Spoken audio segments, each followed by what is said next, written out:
A partisan Melbourne crowd played its part in Sri Lanka's exquisite series victory, Asela Gunaratne said after his unbeaten knock of 84 from 46 balls in only his sixth T20 international propelled Sri Lanka to their 174 target in Geelong.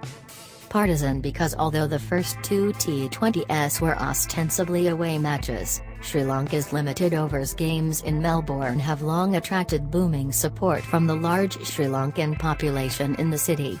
Most of the 41,000 in attendance at the MCG on Friday had been Sri Lanka supporters, and the Geelong, an hour's drive from Melbourne, crowd had been no different. Papare music was heard in the stands, which also produced roars of delight when the winning runs were struck as Gunaratne's teammates charged the field to hoist him up on their shoulders. "There was so much support, it was like we were playing in Sri Lanka," Gunaratne said. "That's a huge strength for us, the way they were always cheering. It helped us finish the match. We had a chance to win the series, and if we had missed that chance, it would have been a big waste. I was really happy. Winning a series in Australia is something special." A Sri Lanka victory seemed unlikely for a large portion of the chase, because by the end of the fifth over they were reduced to 5 for 41. The required rate then climbed to 10 by the halfway stage, but Gunaratne felt there always seemed a good chance of winning, so he plotted Sri Lanka's way out of the hole they had got themselves in. First came the 52-run stand with Chamaraka Pujara, which allowed Gunaratne to settle at the crease, even if those runs had come at only 6.5 and over. From there, Gunaratne worked to put Sri Lanka within striking distance in the final overs. When 36 runs were required from the last 12 balls, he sprung spectacularly into action. "My plan with 2 overs left was to hit 20 runs in that over, preferably without running at all," Gunaratne said. "Thankfully, 22 came in that over, and when it got down to 14 off the last one, that was much easier. Well, no matter how tough it is, it's something that had to be done. In the end, it worked out."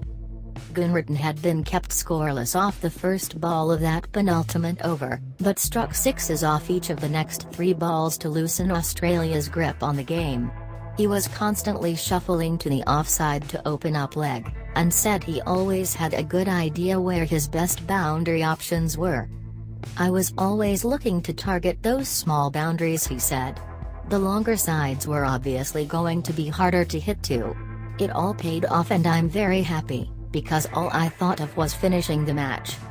Sri Lanka number 3 Dilshan Munera said Gunaratne's innings made his teammates' dreams come true. "From a Sri Lankan, I think that's the best T20 knock I've seen," Munera said. "He was hitting such good bowlers. The Australian bowlers had recently played the Big Bash, so they were on rhythm. He made it count and batted through the innings. We, the players, were like supporters, in the dugout, and he made our dreams come true." Sri Lanka are yet to lose a T20 international in Australia after 5 matches there. Though they do not have a flagship T20 domestic tournament like Australia do, Munera said Sri Lanka have a natural inclination to the shortest format. "Altogether we have played so much competitive cricket in T20s, not just here," he said. "If you look at our stats, we've been to plenty of finals in the World T20, and we have won once. I think it doesn't matter where we play. The format is suited to us, and our boys are on the game, on the game." If you like this video, do not forget subscribe, also like, comments and share.